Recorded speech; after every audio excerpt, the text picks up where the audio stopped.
Ya, vamos a empezar este estudio bíblico. Lo vamos a hacer en el nombre del Padre, del Hijo y del Espíritu Santo. Amén. Y vamos a hacer una oración para empezar. Voy a pedirle a mi hermano Patricio que él esté haciendo esta oración.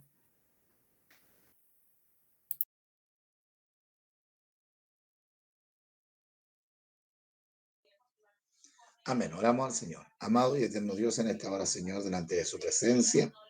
Dios mío, Señor, nos presentamos un grupo de tus hijos, Señor Jesús, en este día, Dios mío, con el propósito, Dios mío, de acercarnos a usted, de reconocerle como nuestro Dios, como nuestro Señor. Padre amado, usted, Dios mío, se merece honra, gloria, alabanza, Señor amado. En esta hora, Jesús, te damos gracias por todo lo bueno, lo maravilloso que usted ha sido con cada uno de nosotros, Dios mío, a pesar de las circunstancias, Dios mío, que cada uno está viviendo, Señor amado, es motivo de agradecerle, Dios mío, porque todo lo que usted hace es bueno, Señor. Padre amado, te rogamos que tú a cada uno le des fuerza, le des fortaleza, Dios mío, para poder seguir, Dios mío, Señor, adelante. Dios mío, llevando cada uno su cruz, Dios mío. Yo te ruego en esta hora que tú bendigas este, Dios mío, Señor, estudio que vamos a realizar. Y yo te ruego que tú bendigas a mi hermano, Dios mío, el cual en esta hora también le corresponde realizarlo. Dios mío, darle la gracia, la sabiduría. Y a nosotros, Dios mío, danos, Dios mío, Señor, la tranquilidad, Dios mío, Señor, las ganas, Dios mío, Señor, llévate el cansancio que pueda haber en cada uno de nosotros, Padre amado, y que podamos disponernos, Dios mío, Señor, a recibir, Dios mío, Señor, de tu palabra. Todo esto, Dios mío, Señor, te lo imploramos a través de Jesús, nuestro Salvador. Amén y amén.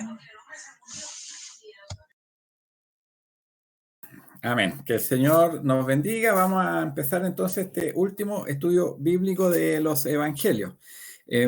Nos toca ver el evangelio de Juan. Ya, entonces, ya hemos visto Mateo, Marco y Lucas, que son los evangelios sinópticos, y hoy día nos toca ver el evangelio de Juan. Así que vamos a proyectar.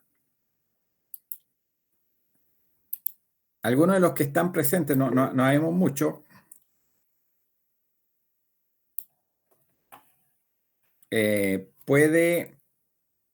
algunos de los que están presentes, ¿está leyendo el Evangelio de Juan?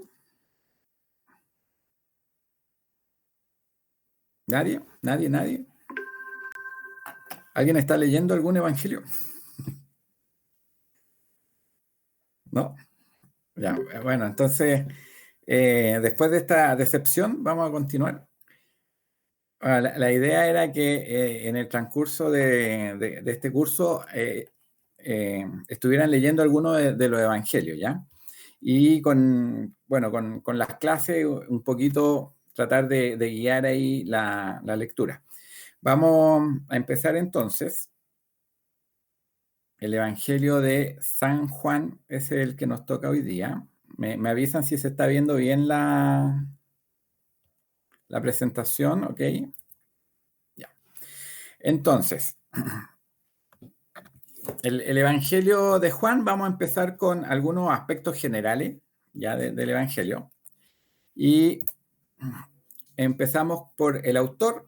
Bueno, según la tradición de la iglesia, es Juan. ¿Y de qué Juan estaríamos hablando? ¿Ya? Porque Juan era un nombre bastante común. Acá estamos hablando de Juan, el hijo de Zebedeo, ¿ya? Él es hermano de Jacobo, ¿ya? Ambos eran discípulos de Cristo. Y es el que se menciona dentro de este evangelio como el discípulo amado, ¿ya? Es una característica acá que Juan coloca, ya que él no se menciona por su nombre. De hecho, menciona a todos los demás discípulos, pero a él él no se menciona, pero se menciona como el discípulo amado. ¿Dónde podemos ver eso? ¿Ya? En Juan 19:35, ¿qué es lo que dice acá? Dice, y el que lo vio da testimonio. Es importante esto porque esto, que lo que nos va mostrando, ¿ya? Que el autor del Evangelio vivió junto a Cristo, ¿ya? Él estuvo presente, ¿ya? Por eso dice, y el que lo vio da testimonio y su testimonio es verdadero. Y él sabe que dice verdad para que vosotros también creáis. O sea, incluso acá está colocando un propósito, ¿verdad? Al escribir este evangelio. ¿Y el propósito cuál es? De que los que están leyendo el evangelio también crean, ¿ya? Entonces, dentro del mismo evangelio, nosotros sabemos que el autor de este evangelio estaba presente acá, ¿ya? Estaba presente dentro de los hechos que él está narrando. Entonces, eso es importante, porque no es otra persona la que escribe, sino que escribe una persona que estuvo presente, un testigo ocular de todos estos hechos, ¿ya? Y en Juan 21:20, que es lo que dice, volviéndose Pedro, y esto cuando estaban ahí, volviéndose Pedro, vio que le seguía el discípulo a quien amaba a Jesús, el mismo que en la cena se había recostado al lado de él y le había dicho, Señor, ¿quién es el que te ha de entregar? Ya, entonces acá este discípulo amado, ¿verdad? Estaba ahí presente, estuvo presente también en la cena, estuvo recostado al lado de Jesús, ¿ya? Entonces es una persona que está narrando hechos que él vio, ¿ya? Entonces, algo importante de este evangelio, ¿ya? Es un evangelio escrito por uno de los discípulos de Cristo, ¿ya? De los 4 evangelios, Mateo era discípulo, de los 4 autores del evangelio, Mateo era discípulo de Cristo, Juan también era discípulo de Cristo, y como vimos también en las clases anteriores, Marco no era discípulo de Cristo, pero era discípulo ¿de quién? No sé si se acuerdan, de Pedro, ¿ya? Y Lucas era cercano a Pablo, ¿ya? Entonces, todas estas personas, ¿verdad? Vivieron muy cerca de cuando acontecieron los hechos. Entonces, en el caso de Marco y Lucas, si bien no estuvieron presentes ahí viendo las cosas de manera ocular como testigos presenciales, sí ellos pudieron entrevistarse con los testigos oculares, ¿ya? Para escribir su evangelio. Ahora, este Juan, mira, acá se cree que la madre de Juan, el autor del Evangelio, ¿ya? Era hermana de María, madre de Jesús, ¿ya? Entonces, ¿esto dónde lo podemos ver? Y podemos hacer una comparación de 3 pasajes que narran un mismo hecho.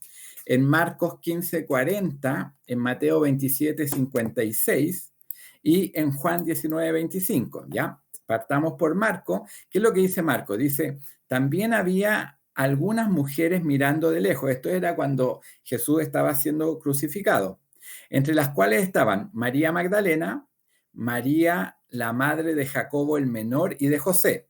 Y aquí no confundir con Jacobo, el hermano de Juan, ¿ya? Porque acá dice madre de Jacobo el menor y de José. Nosotros entendemos que Juan y Jacobo eran hijos de Zebedeo y que Jacobo era mayor porque siempre se le menciona antes que Juan, ¿ya? Y esa era la costumbre, ¿ya? Y acá habla de Salomé, ¿ya? Entonces, fíjense cómo está escrito este pasaje en Marco. Veámoslo ahora en Mateo. Dice, entre las cuales estaban María Magdalena, que también se menciona arriba, María, la madre de Jacobo y de José, también está mencionada arriba, y después dice, y la madre de los hijos de Zebedeo. O sea, ¿quién era esta Salomé?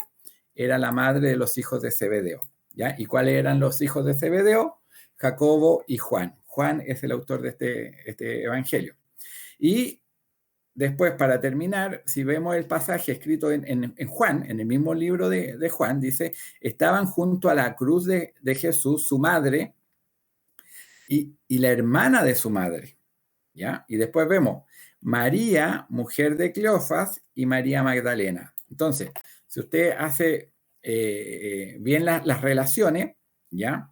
Esta Salomé tenía que haber sido la madre, o sea, la hermana de la madre de Jesús. O sea, era, en el fondo, Juan y Jesús tenían un parentesco ahí que eran primos, ¿verdad? Ese es el parentesco que tenían entre ellos. Entonces, este era, por lo que nosotros entendemos aquí en la escritura, y acá sin ser tampoco tan dogmáticos, porque igual pueden quedar dudas, ¿ya?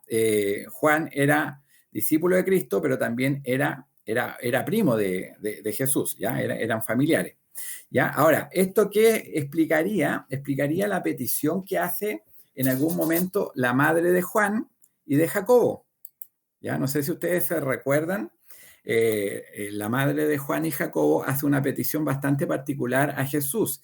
Esto está en Mateo 20, del 20 al 21. Dice, entonces se le acercó la madre de los hijos de Zebedeo con sus hijos, postrándose y ante él y pidiendo algo. Él les dijo, ¿qué quieres? Ella le dijo, ordena que en tu reino se sienten estos dos hijos míos, el uno a tu derecha y el otro a tu izquierda. ¿Ya? Entonces, esta cercanía de parentesco nos puede explicar, ¿verdad?, de que la madre de Juan y Jacobo se haya atrevido a hacerle esta petición a Jesús, ¿ya? Porque había cierta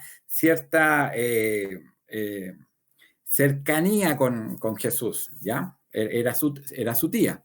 Y después hay otra petición que también Jesús hace en la cruz esta vez, ¿ya? Y esto lo vemos en Juan 19, del 26 al 27, ¿ya? Y dice, cuando vio Jesús a su madre, ¿ya? A María, la madre de Jesús, y al discípulo a quien él amaba, o sea, a Juan, que estaba presente, dijo a su madre, mujer, he ahí tu hijo.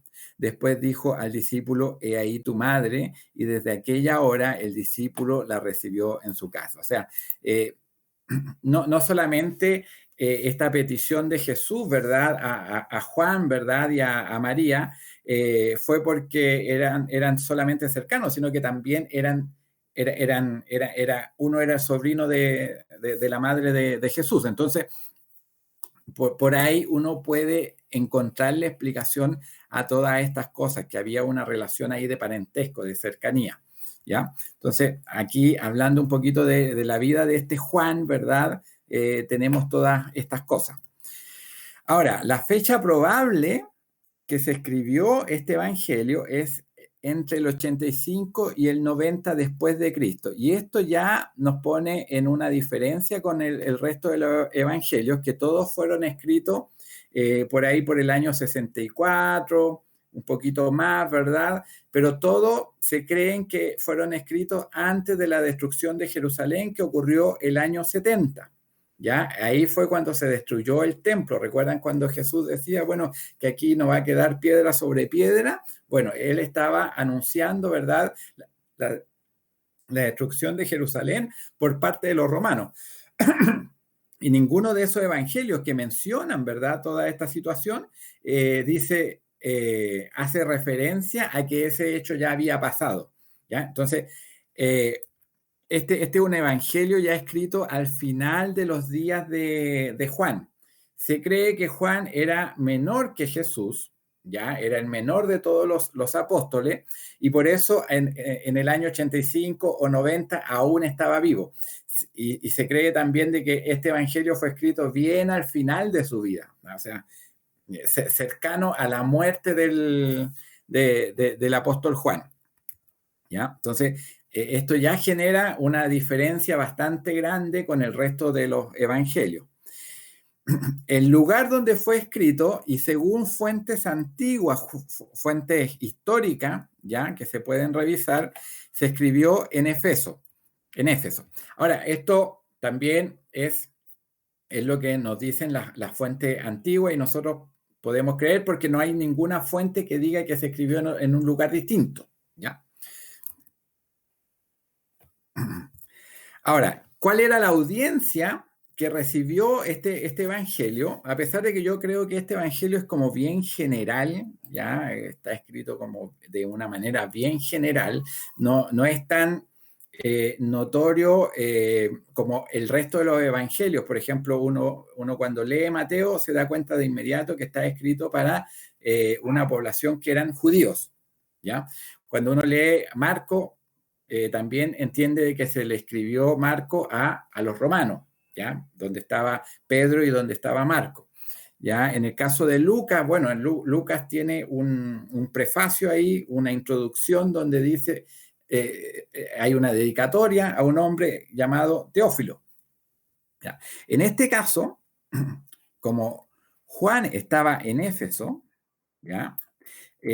Uno cree que, o la gente que ha estudiado más esto, cree que ahí había una colonia de judíos cristianos que se encontraban en Asia Menor, ahí en Éfeso, ¿ya? Y muchos de ellos eran discípulos de Juan el Bautista. ¿Cómo vemos esto? En la misma palabra de Dios, en Hechos 19, del 1 al 3, ¿ya? Que nos dice ahí la Escritura, dice, aconteció que entre tanto que Apolo estaba en Corinto, Pablo, después de recorrer las regiones superiores, vino a Éfeso y hallando a ciertos discípulos les dijo, ¿recibisteis el Espíritu Santo cuando creísteis? Y ellos le dijeron, ni siquiera hemos oído si hay Espíritu Santo. Entonces dijo, ¿en qué pues fuisteis bautizados? Ellos dijeron en el bautismo de Juan, ¿ya? Entonces, aquí había alguna colonia de hombres que habían seguido en su momento a Juan el Bautista y se habían movido hasta este lugar de Éfeso, ¿ya? En Juan 3, del 26 al 30, y aquí hay algo importante. Hay un énfasis en este evangelio, ¿ya? De mostrar a Jesús como superior a Juan el Bautista, ¿ya? Y es posible que esto se deba a que había muchos discípulos de Juan el Bautista o mucha gente que se había acercado a la fe por, por medio de la predicación de estos discípulos de Juan el Bautista. Y entonces hay un énfasis acá en este evangelio de mostrar que Jesús es mayor que Juan el Bautista. ¿Ya? Entonces eso lo vemos acá en Juan 3 del 26 al 30, dice, y vinieron a Juan y le dijeron, Rabí, mira que el que estaba contigo al otro lado del Jordán, de quien tú diste testimonio, bautiza, y todos vienen a él. Respondió Juan y dijo, no puede el hombre recibir nada si no le fuere dado del cielo. Vosotros mismos me sois testigos de que dije, yo no soy el Cristo, sino que soy enviado delante de él. El que tiene la esposa es el esposo, más el amigo del esposo, que está a su lado y le oye, se goza grandemente de la voz del esposo. Así pues, mi gozo está cumplido. Es necesario que él crezca para que yo mengüe. Entonces, este énfasis que solo lo vemos en el Evangelio de Juan, ya, de narrar esta historia de acuerdo a cuál era la percepción de Juan el Bautista respecto a Jesús, mis hermanos, se puede deber a que estaba también dirigido a mucha gente que venía con el conocimiento del bautismo de Juan el Bautista, ¿ya? Y ¿qué otra cosa podemos decir acá? Que estos judíos cristianos, ya, judíos cristianos, tenían muchos conflictos con los judíos no cristianos. ¿Y esto dónde lo podemos ver? Y también nosotros sabemos que este Juan fue el mismo que escribió el Apocalipsis. Entonces, hay algo que se menciona mucho, tanto en el Evangelio de Juan como en los primeros capítulos del Apocalipsis, que son las sinagogas, ¿ya? Y aquí había una relación entre estos judíos cristianos que muchas veces querían entrar a las sinagogas, pero eran echados porque ellos creían en Jesucristo.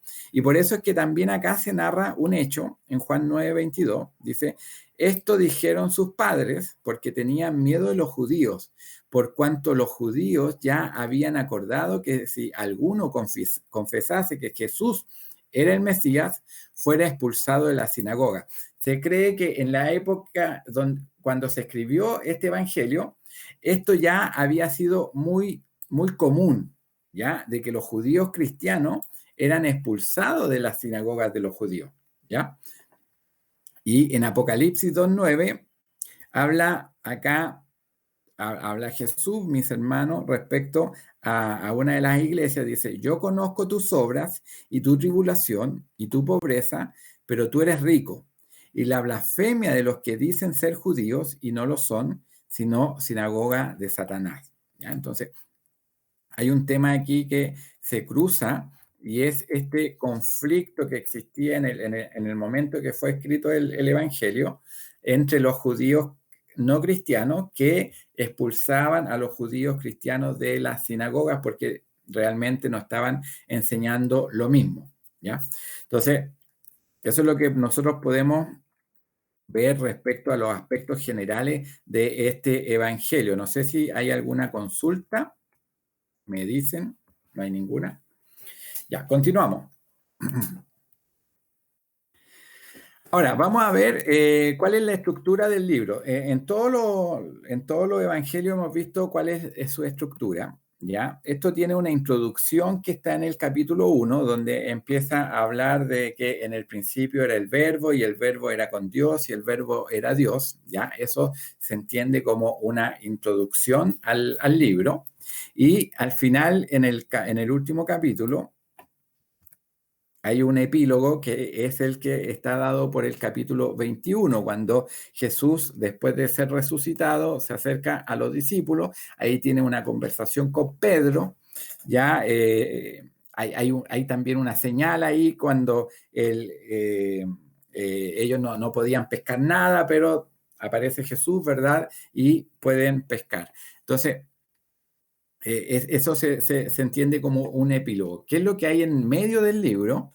¿Ya? En medio del libro hay una primera mitad donde se narran señales, milagros y algunas controversias que tenía Jesús, mis hermanos. Entonces, esta es la primera mitad de los capítulos 2 al 12. Y aquí, ¿qué es lo que nosotros podemos narrar? O sea, ver, leer. Bueno, está todo lo que tiene que ver con el ministerio de Juan el Bautista, ¿ya? Está el llamamiento de los primeros discípulos y hay una serie de señales y milagros que aparecen acá en esta primera mitad del libro, ¿ya? Aquí algo importante, mira, se narra la purificación del templo. En todos los otros evangelios, la purificación del templo está al final. Recuerden que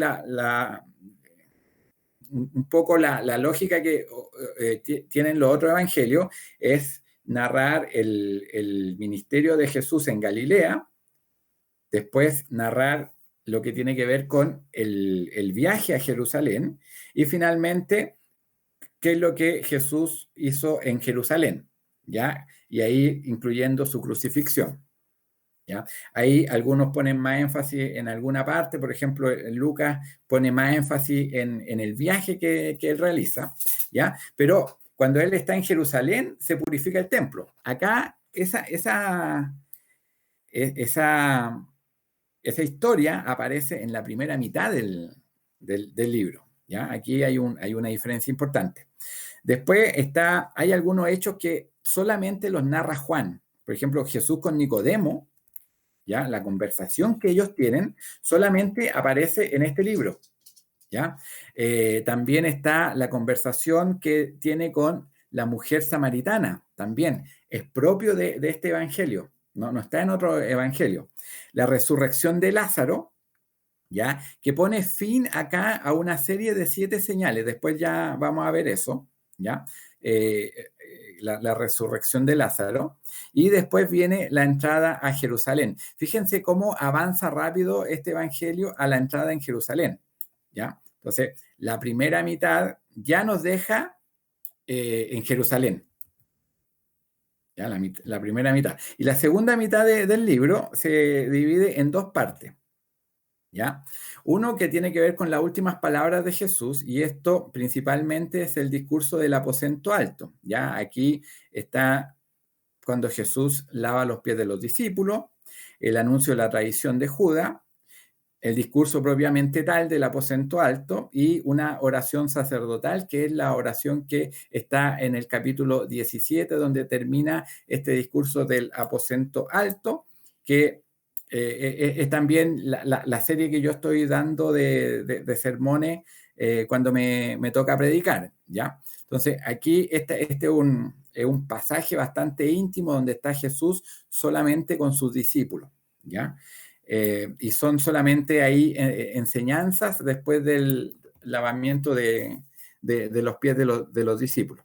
Y la segunda parte de esta segunda mitad del libro es la que narra la muerte y resurrección de Jesús. Y acá también hay un énfasis en esta parte, al igual que ocurre con los otros autores de los evangelios. ¿Ya? Aquí está el arresto, la negación, la crucifixión, la resurrección y las primeras apariciones de Jesús a sus discípulos. ¿Ya? El libro tiene esta estructura. ¿Ya? Recuerden que el ministerio en Jerusalén, acá en este libro, es la mitad del libro. O sea, la última semana de vida de Jesús es la mitad del libro, es la mitad del evangelio. ¿Ya? Desde los versículos 13 al 20. ¿Ya? Todos los evangelios ponen énfasis en esta última semana, pero Juan, el evangelio de Juan, es el que más énfasis coloca acá. Continuamos. Algunos de los distintivos del evangelio, y este evangelio es muy distinto al resto, ¿ya? Por eso es que los otros se llaman evangelios sinópticos, que hay que verlos en conjunto. Eso es lo que significa la palabra, ¿verdad? Ver en conjunto. Pero este evangelio es muy distinto. Y se piensa aquí o se calcula, la gente que ha hecho este trabajo, que el 90% del evangelio de Juan aporta historias que no se encuentran en los evangelios sinópticos. O sea, es recomendable, si usted está leyendo alguno de los evangelios sinópticos, Mateo, Marcos, Lucas, que igual pueda leer el evangelio de Juan, porque el evangelio de Juan aporta, el 90% de este evangelio aporta historias nuevas. ¿Ya? Y por eso es que nosotros en las primeras clases de introducción, ¿qué fue lo que vimos? Que Juan escribe este evangelio ya bastante después de que se escriben los tres primeros evangelios, y lo que se cree es que Juan quiso aportar cosas adicionales, no quiso redundar en lo mismo, sino que quiso colocar historias distintas, historias que no aparecían en los otros evangelios. ¿Ya? También está esta historia de que Juan recibió los tres primeros evangelios y él dio testimonio, ¿verdad?, de que eran evangelios que estaban escritos de acuerdo a cómo habían ocurrido las cosas, los hechos, ¿ya? Así que el 90%. Y aquí hay cosas, por ejemplo, cuando Jesús convierte el agua en vino, eso está solamente en el Evangelio de Juan, ¿ya? Hay otras historias, ya vimos, ya dijimos, la conversación con Nicodemo, la conversación con la mujer samaritana. Cuando Jesús lava los pies de los discípulos, solamente está en el Evangelio de Juan, ¿ya? Entonces, es un distintivo de este Evangelio. Lo otro es que existen aspectos importantes de la vida de Jesús que no aparecen en este Evangelio. Sí aparecen en lo otro. ¿Ya? Por ejemplo, este no narra el nacimiento. Bueno, Marco tampoco narra el nacimiento, pero este no lo narra. El bautismo también, a pesar de que habla bastante de Juan el Bautista, no se narra el bautismo de Jesús. Un hecho tan importante en los otros evangelios y tan importante también para la vida de Cristo. Es como él empieza su ministerio. La tentación en el desierto tampoco aparece acá. ¿Ya? La transfiguración tampoco aparece, y la institución de la cena del Señor tampoco aparece. ¿Ah? Usted ve que ahí cuando estaban en el aposento alto se dice que estaban cenando y Jesús se puso a lavarle los pies a los discípulos. No narra todo esto de la institución de la cena del Señor, ¿ah? Cuando él dice, toma el pan y dice, este es mi cuerpo, toma el vino y este es mi sangre, eso no aparece. ¿Ya? Entonces, ahí uno ve que Juan quiso aportar algo distinto, ¿eh? Quiere poner un aporte independiente a los otros evangelios. Ya, los milagros en este evangelio son llamados señales, ¿ya? Y están estrechamente relacionados con los discursos de Jesús. Acá usted, hermano, hermana, que le toca predicar muchas veces, fíjese que si va a predicar algo acá del evangelio de Juan, que siempre alguna de estas señales que aparecen en el Evangelio están estrechamente relacionadas a lo que está enseñando Jesús, ya sea antes de la señal o después de la señal. ¿Ya? Entonces, se entienden estos milagros como señales, verdaderas señales, porque después Jesús habla algo respecto a esa señal. Son señales que están escogidas, son 7 señales que están escogidas ahí como con pinza para hacer ver alguna enseñanza de Jesucristo o para apoyar alguna enseñanza. ¿Ya? En este evangelio Jesús muestra al Padre, o sea, Jesús aquí tiene una intención de mostrar al Padre y mostrarse a Él también como un ser eterno. ¿Ya? ¿Eso dónde lo podemos ver?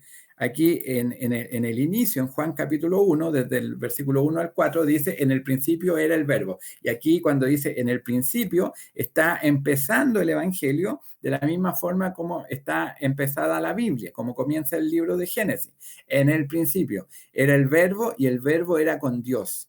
O sea, este verbo, que es Jesús, ¿verdad? Estaba desde el principio y estaba con Dios. Y el verbo era Dios, ¿ya? Este era en el principio con Dios. Y después dice, todas las cosas por Él fueron hechas, o sea, Él tuvo una participación en la creación. Y sin Él, nada de lo que ha sido hecho fue hecho. En Él estaba la vida, ¿ya? Un tema bastante,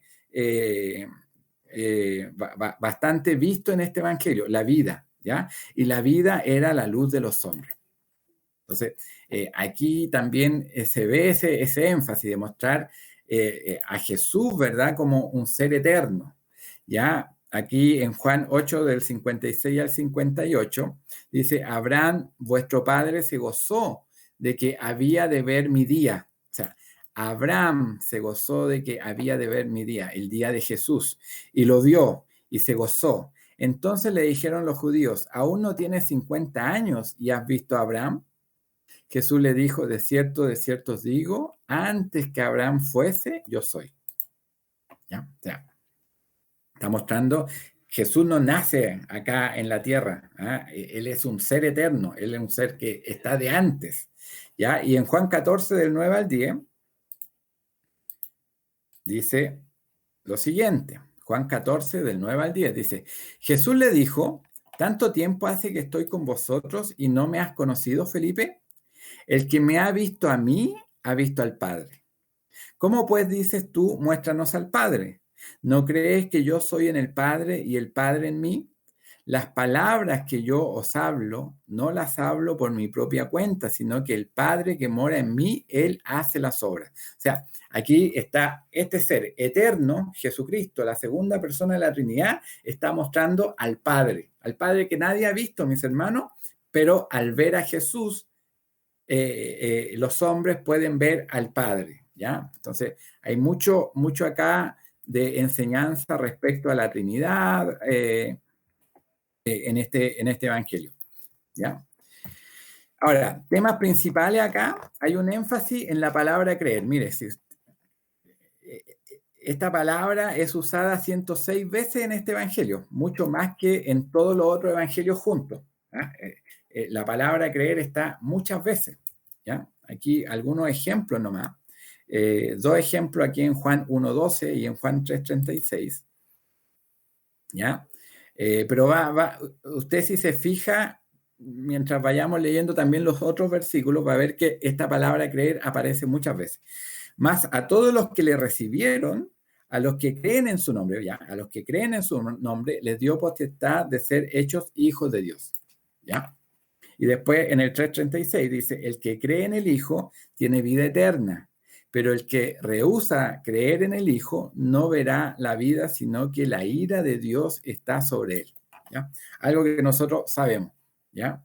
El que cree, ¿verdad?, va a tener vida eterna, y el que no cree, bueno, lo espera la ira de Dios. Otro tema principal acá es que Jesús aquí se muestra como el Cristo o el Mesías, y este Mesías cumple también las expectativas de Israel como el templo, ¿ya? Nosotros esto lo vimos harto el año pasado. Jesús es el verdadero templo, ¿ya? ¿Dónde podemos ver esto? En Juan 1.14, ¿ya? Este es un versículo que hemos revisado muchas veces, y aquel verbo fue hecho carne y habitó entre nosotros. Y esta palabra habitó, ¿verdad? Viene a traer la palabra tabernáculo. Es como que dijera aquí tabernaculó. Si uno quisiera hacer una traducción, ya aquí está implícita la palabra tabernáculo, y habitó entre nosotros. Sí, esto se traduce como habitó, ¿ya? Pero es una palabra bastante particular, ¿ya? Y que hace referencia al tabernáculo. Y después dice, y vimos su gloria, gloria como del unigénito del Padre. ¿Por qué? Porque en el tabernáculo estaba la gloria de Dios, ¿ya? Lleno de gracia y de verdad. Entonces, ahí hay un esfuerzo acá del autor de mostrar a Jesús como el verdadero templo, ¿ya? Y en Juan 2, del 19 al 21, dice, respondió Jesús y les dijo, destruid este templo y en 3 días lo levantaré. Dijeron luego los judíos, en 46 años fue edificado este templo, y tú en 3 días lo levantarás, mas él hablaba del templo de su cuerpo. O sea, aquí Jesús está mostrando, ¿verdad?, como el verdadero templo, ¿ya? Otro de los temas principales acá es que Jesús cumple el significado de las fiestas de Israel como la Pascua. La Pascua, los tabernáculos y la dedicación. Entonces, aquí hay situaciones donde hay historias de Jesús celebrando estas 3 fiestas, ¿ya? Y de estas 3 fiestas se muestra a él como parte de esas fiestas, ¿ya? En el caso de la Pascua, ¿verdad? Uno puede ver que Juan el Bautista dice, el siguiente día vino Juan a Jesús, que venía a él, y dijo, he aquí el Cordero de Dios que quita el pecado del mundo. Recordar que la Pascua, mis hermanos, era el momento donde se hacía esta cena y se comía un cordero para recordar el cordero que habían sacrificado los hijos de Israel antes de salir de Egipto y que lo había librado de la última plaga, que era la muerte de los primogénitos, ¿ya? Entonces, él es el cordero, ¿ya? Aquí Juan está diciendo, Juan el Bautista dice, el Cordero de Dios, ya refiriéndose a Jesús, ¿ya? También acá en Juan 19:33 hay un dato que se da que también lo asocia al Cordero Pascual. Dice, mas cuando llegaron a Jesús, como le vieron ya muerto, no le quebraron las piernas, ¿ya? Esto está en Juan 19:33. Y esto no le quebraron las piernas. ¿A dónde nos lleva? Nos lleva al Éxodo, al 12:46, donde se hablaba de cómo tenía que ser este cordero. Y dice, se comerá en una casa y no llevarás de aquella carne fuera de ella, ni quebraréis huesos suyos. Entonces, este comentario que acá incorpora Juan es porque está haciendo referencia al cordero pascual, ya que no tenía que tener ningún hueso quebrado, ¿ya? Y eso también lo cumplió Jesús. Hay otra fiesta que es la fiesta de los tabernáculos, donde el pueblo de Israel recordaba todas las cosas que Dios había hecho con ellos en el desierto, ¿ya?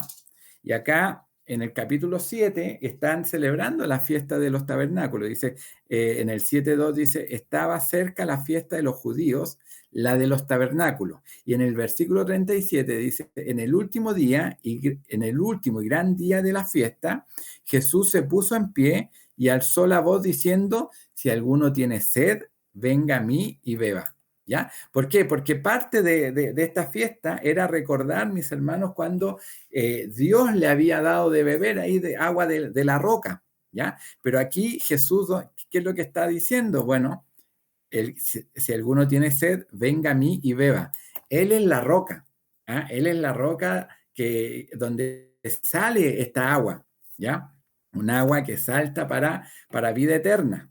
Entonces, todas las cosas relacionadas a cada una de estas fiestas, bueno, Jesús es el que está dando cumplimiento. Y la última fiesta, la fiesta de la dedicación, que esta fiesta no aparece en el Antiguo Testamento porque es parte de la época de los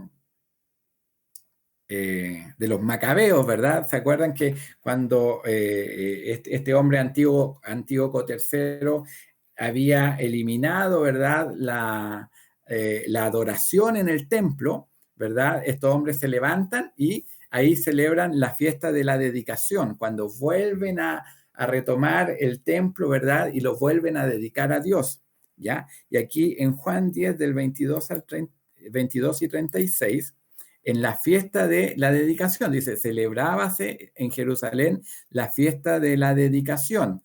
Era invierno. Esto es lo que también se conoce hoy día como el Hanukkah, ¿ya?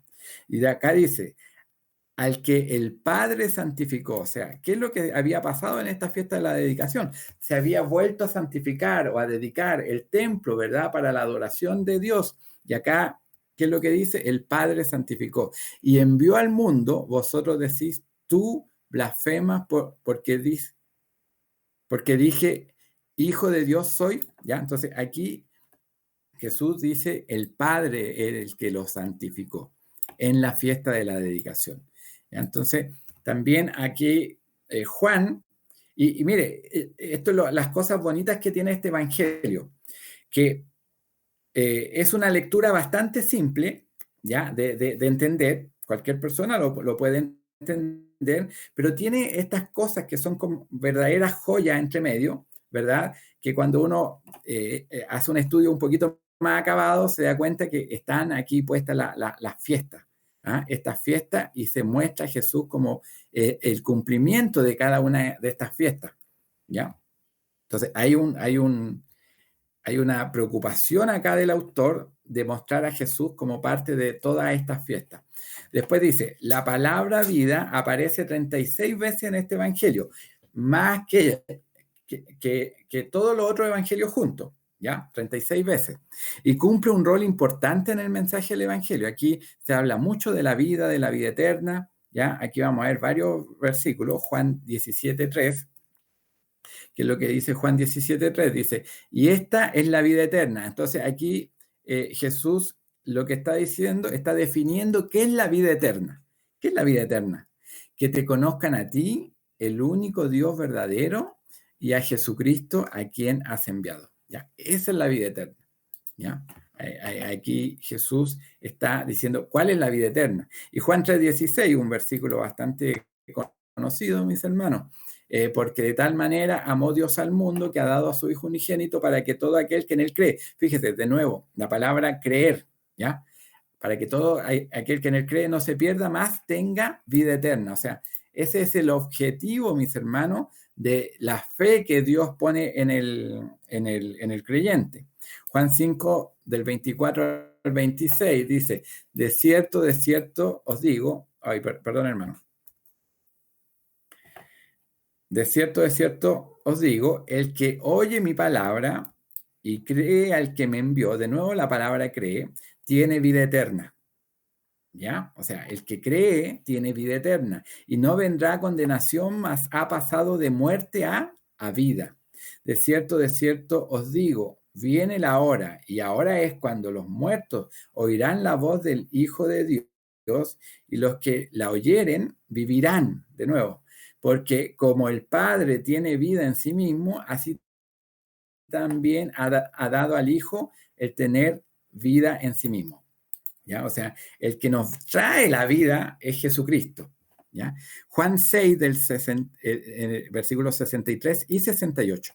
¿Ya? Acá también, el Espíritu es el que da vida. La carne para nada aprovecha, las palabras que yo os he hablado son espíritu y son vida. Y después en el 68 dice, le respondió Simón Pedro, Señor, ¿a quién iremos? Tú tienes palabras de vida eterna.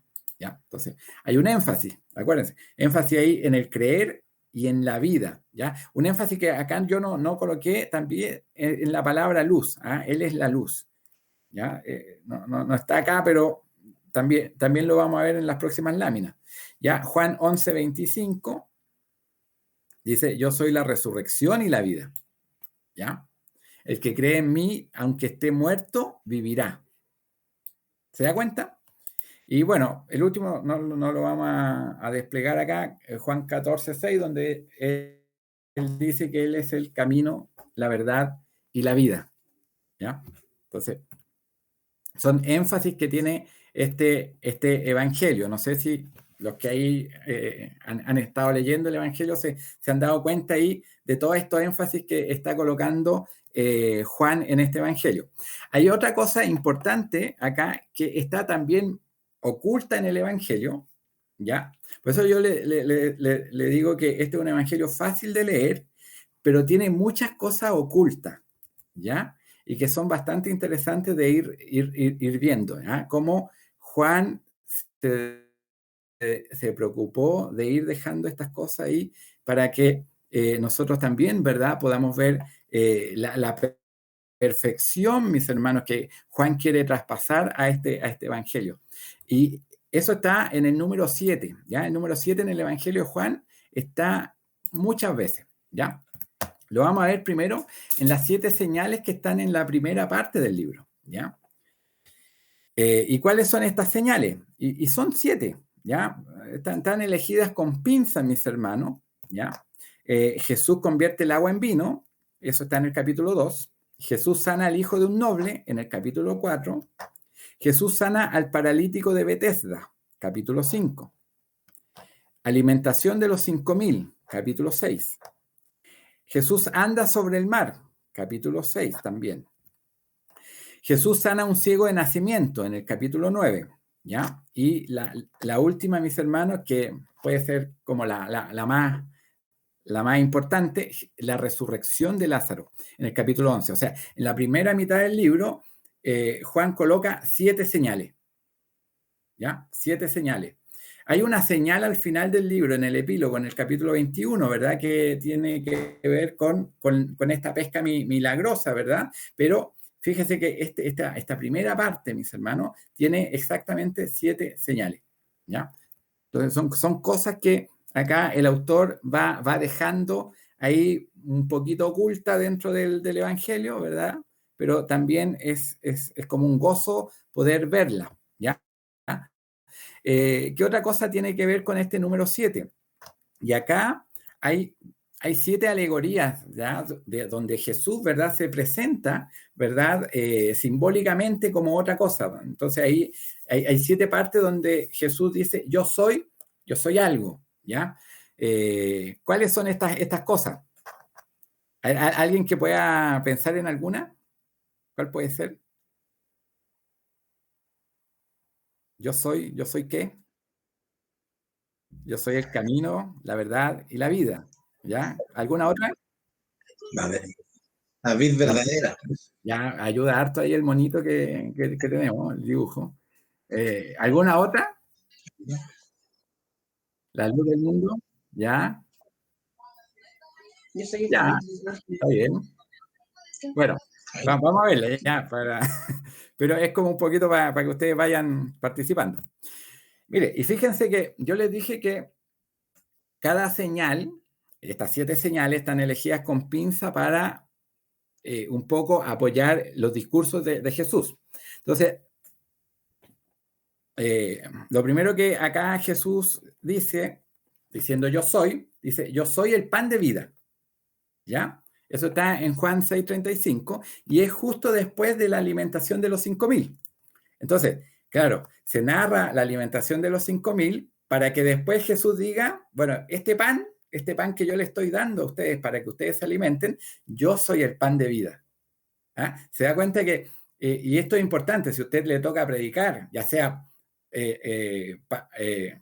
usted puede leer la señal o puede leer el discurso que viene después de la señal, siempre tiene que vincularlo con la señal que está ahí. ¿Ah?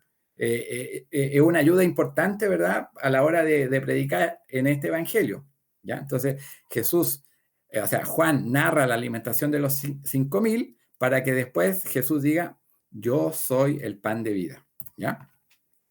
Mira, la luz del mundo, lo que mencionaba nuestra hermana Jessica, ¿ya? Esto está en Juan 8:12 y 9:5, ¿ya? Y en el caso del 9:5 está justo antes de sanar a un ciego, ¿ya? Fíjate, en este evangelio Jesús no echa afuera demonios, están solamente estas 7 señales, ¿ya? Sana al ciego, y dice, yo soy la luz del mundo, ¿ya? Entonces, están las señales, ¿verdad?, escogidas para después ayudar al discurso de Jesús, ¿ya? En este caso, Jesús dice, yo soy la luz del mundo antes de sanar al ciego, ¿ya? Yo soy la puerta de las ovejas.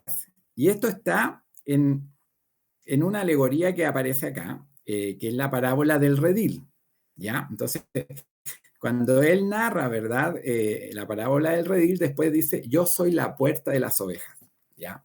Él es la puerta de las ovejas. Entonces, es como cuando él dice, yo soy el camino. ¿Ah? Por aquí hay que pasar.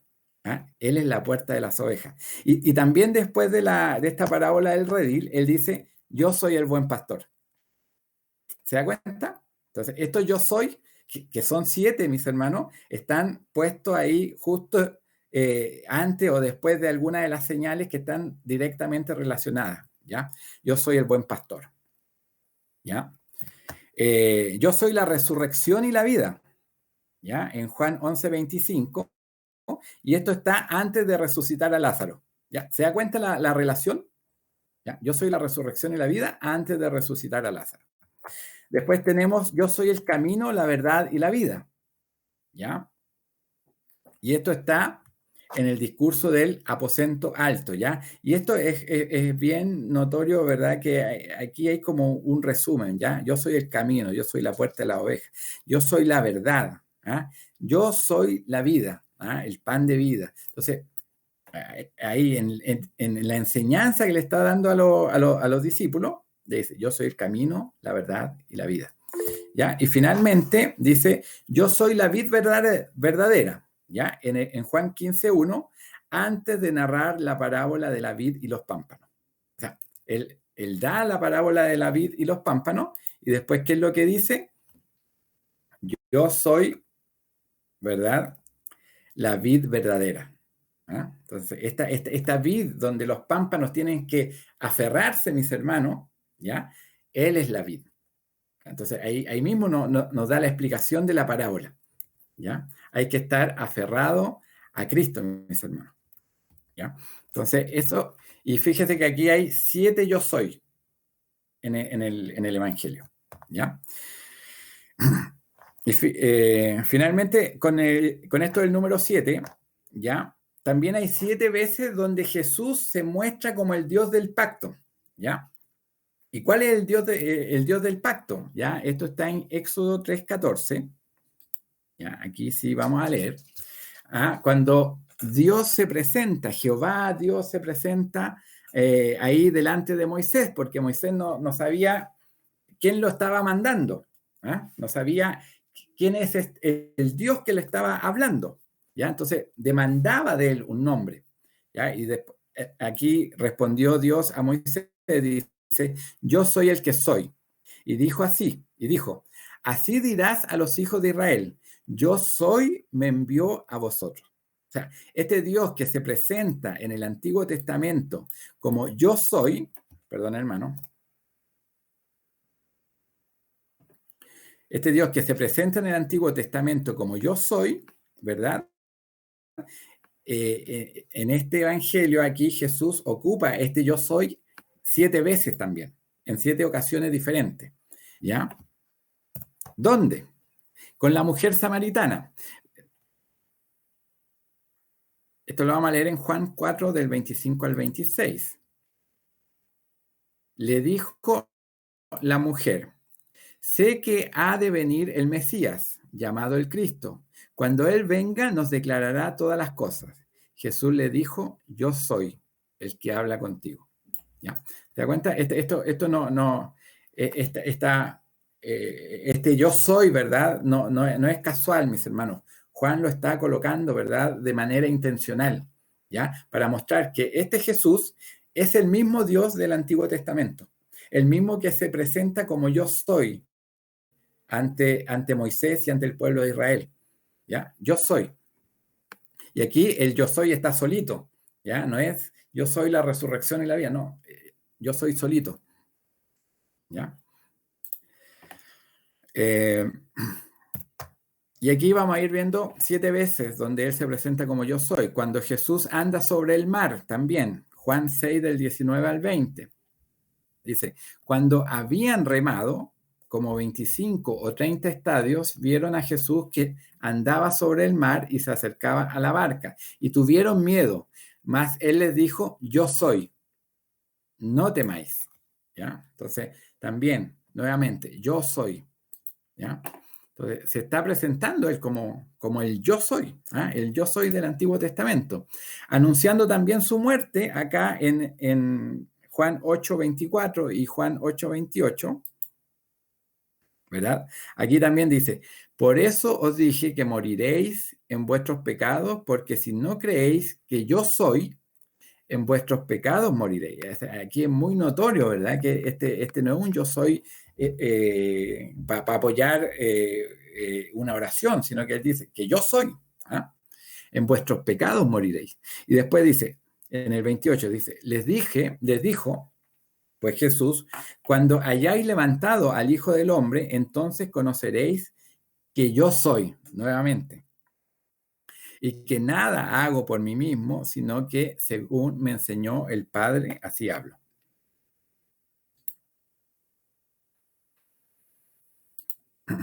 También aquí cuando está enseñando Jesús, que Jesús es antes de Abraham, esto ya lo leímos, ¿ya? Pero aquí vamos a ver este énfasis. Jesús les dijo, de cierto os digo, antes que Abraham fuese, yo soy. Entonces, nuevamente, estos yo soy no son intencionales, o sea, no son casuales, mis hermanos, son intencionales. Anunciando la traición de Judas, también en Juan 13, del 18 al 19, ahí en el aposento alto, dice, no hablo de todos vosotros, yo sé a quién he elegido, mas para que se cumpla la escritura, el que come pan conmigo levantó contra mí su calcañar. Desde ahora os lo digo antes que suceda, para que cuando suceda creáis que, nuevamente, que yo soy, ¿ya? No, es un yo soy que no va acompañado de nada más. ¿Ah? Entonces, es notorio ahí que hay algo detrás de ese yo soy. Y en su arresto, en Juan 18, del 5 al 6, lo encuentro notable, dice, le respondieron a Jesús Nazareno. Jesús les dijo, esto es cuando lo iban a ir a arrestar, ¿ya? Entonces aquí preguntan, ¿a quién buscan? ¿Ya? A Jesús Nazareno. Jesús les dijo, yo soy nuevamente. Y estaba también con ellos Judas, el que le entregaba. Cuando le dijo, yo soy, retrocedieron y cayeron a tierra. ¿Ya? Entonces, hay un poder ahí en ese yo soy, porque está mostrando, ¿verdad?, el poder del mismo Dios del Antiguo Testamento que está apareciéndose acá como el verdadero yo soy, ¿ya? Se muestra a Jesús, ¿verdad?, como el verdadero Dios, ¿ya? Que el Señor nos ayude. Pregunta hasta acá, hermano. ¿Ya? Yo creo que ninguno de nosotros...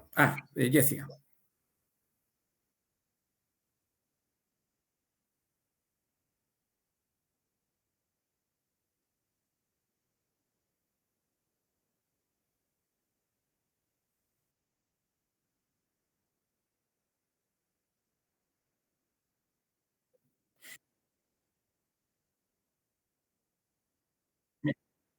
Sí, bueno, primero aclarar, en este evangelio los milagros no se llaman milagros, se llaman señales, ¿ya? Y se llaman señales porque está dando un significado diferente, ¿verdad? A solo narrar el milagro, ¿ya? Entonces, la señal está acompañando un discurso de Jesús, ¿ya? Por eso es que, claro, él alimenta a estos 5.000 y después dice, yo soy el pan de vida. ¿Ah? Entonces, la señal está dirigiendo al lector, ¿verdad?, a mostrar o a ver a Jesús como el pan de vida. ¿Ya? No sé si eso responde la pregunta, ¿ya? Pero esos son los yo soy anteriores, de la diapositiva anterior. ¿Ya? No sé si alguien tiene alguna otra consulta. Yo creo que, mira, para mí, hacer este estudio... El significado del 7. ¿Por qué 7 señales? ¿Por qué 7 yo soy? ¿Por qué?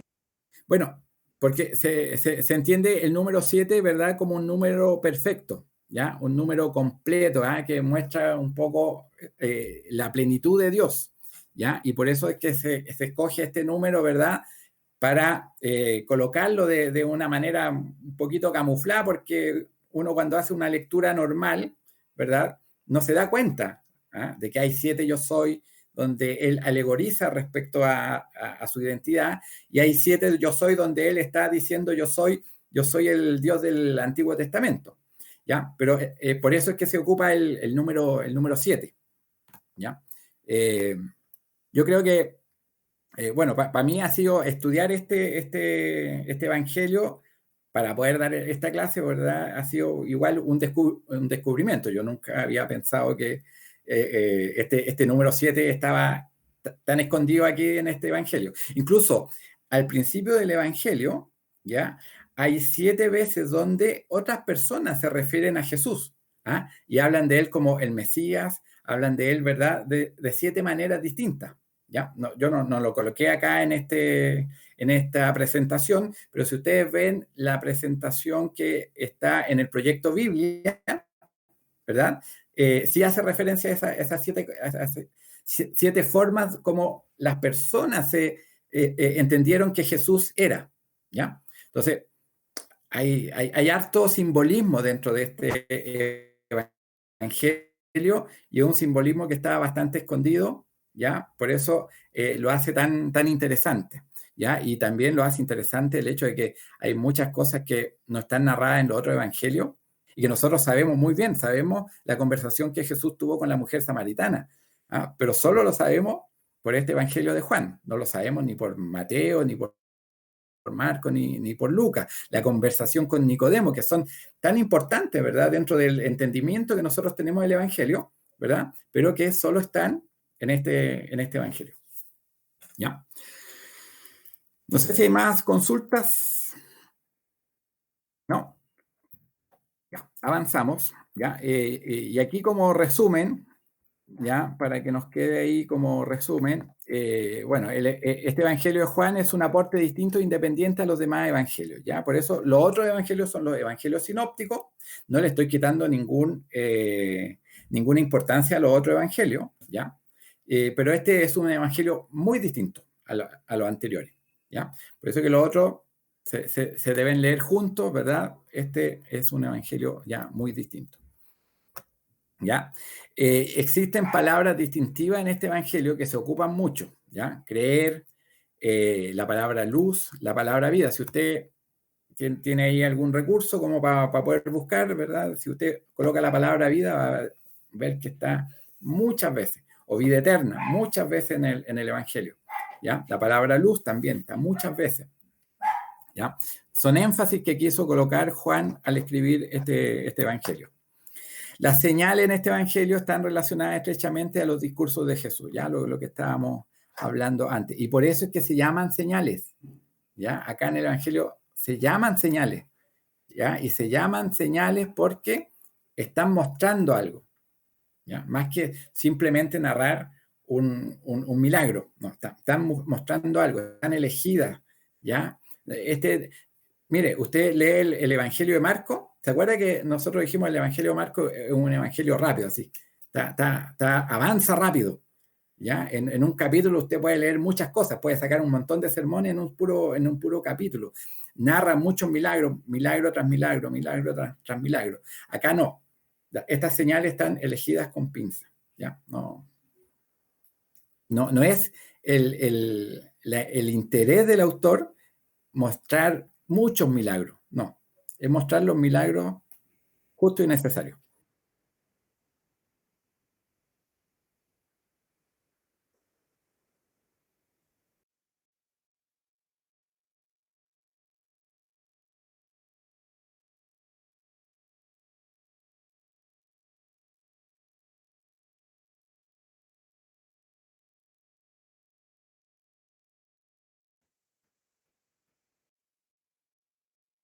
Yo creo, y aquí vamos a hablar de lo que yo creo, no sé la respuesta exacta, ¿ya? Porque Mateo también era discípulo de Cristo, ¿ya? Mateo también era discípulo de Cristo. Entonces, Mateo y Juan, ambos eran discípulos. Yo lo que creo es que aquí el autor quiso entregar un aporte diferente a los 3 evangelios que ya estaban escritos, ¿ah? Y por eso es que es un evangelio que está escrito tan al final.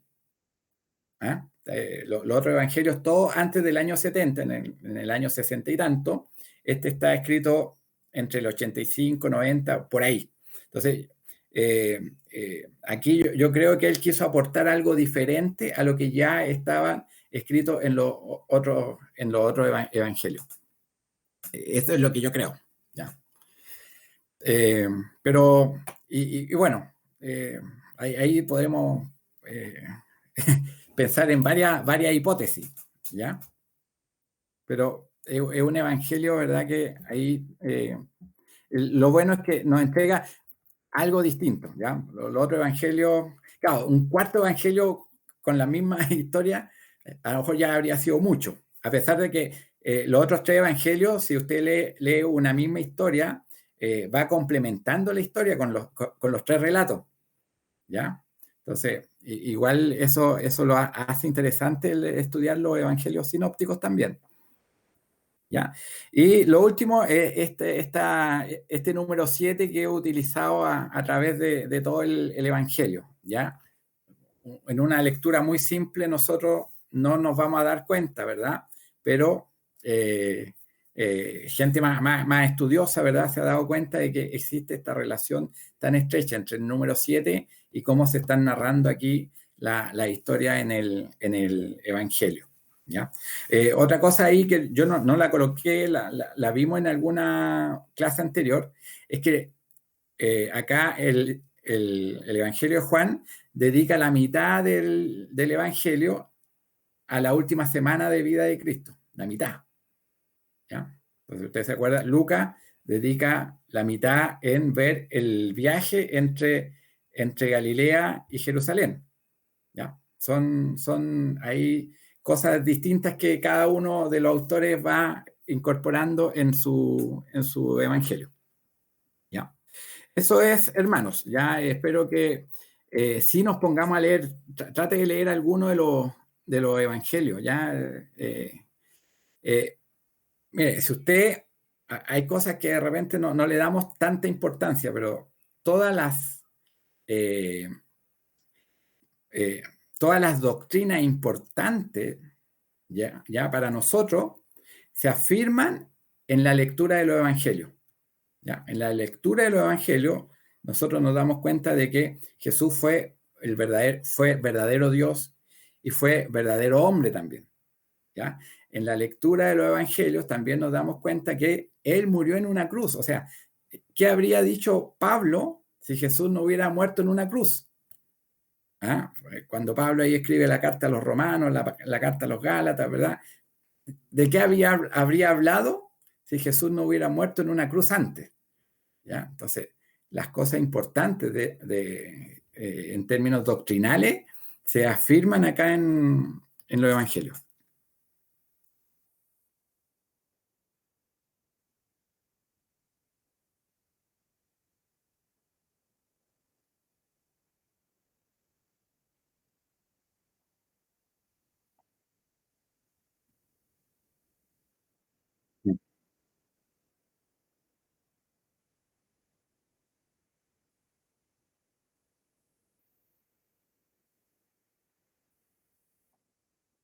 Claro.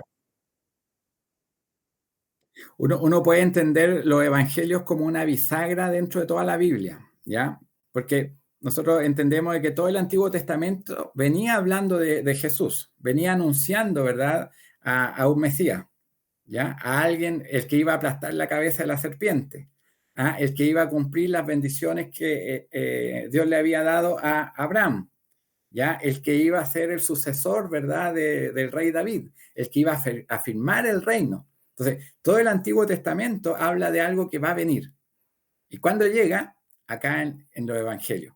Y después, todo el resto de la Biblia, mis hermanos, que son todas las cartas que vienen después, hasta el Apocalipsis, ¿verdad? Vienen hablando de esta realidad que había cambiado con Jesucristo. ¿Ah? Vienen hablando del Evangelio. Entonces, los Evangelios nos sirven como una bisagra para unir tanto el Antiguo Testamento como el Nuevo Testamento. O sea, todo lo que se escribió después en el Nuevo Testamento, sin el conocimiento de Jesús, ¿verdad? De que Jesús realmente vivió, existió, murió por nosotros, ¿verdad? Serían cosas que no se podrían entender sin antes saber de que Jesús vino a morir por nosotros, ver todo lo que Él predicó, todo lo que Él hizo, ¿verdad? Entonces, es algo central dentro de la Biblia, los evangelios. Ya de repente nos gusta más leer por ahí las cartas que vienen como bien explicativas, ¿verdad? Pero el Evangelio no tenemos que mirarlo como de manera liviana, ¿ya? Sino que ahí ese es el centro, ¿ah? El centro de la Biblia, ¿ah? La cruz de Cristo está ahí en los Evangelios. ¿Ya? Eso es, hermanos. ¿Ya? Yo le quiero dar las gracias a los que pudieron estar el día de hoy, ¿ya? Y esperar que en otro estudio, ¿verdad?, puedan haber más interesados, ¿ya?, para aprender de la palabra del Señor. Así que Dios les bendiga, hermanos, y vamos a ya pedir la bendición al Señor. Voy a pedirle a mi hermana Jessica, ya, que ella esté pidiendo la bendición.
Glorificamos a Dios. Gloria a Dios, gloria a Dios, gloria a Dios para siempre. Pueden despedirse, hermanos. Dios les bendiga. Muchas gracias.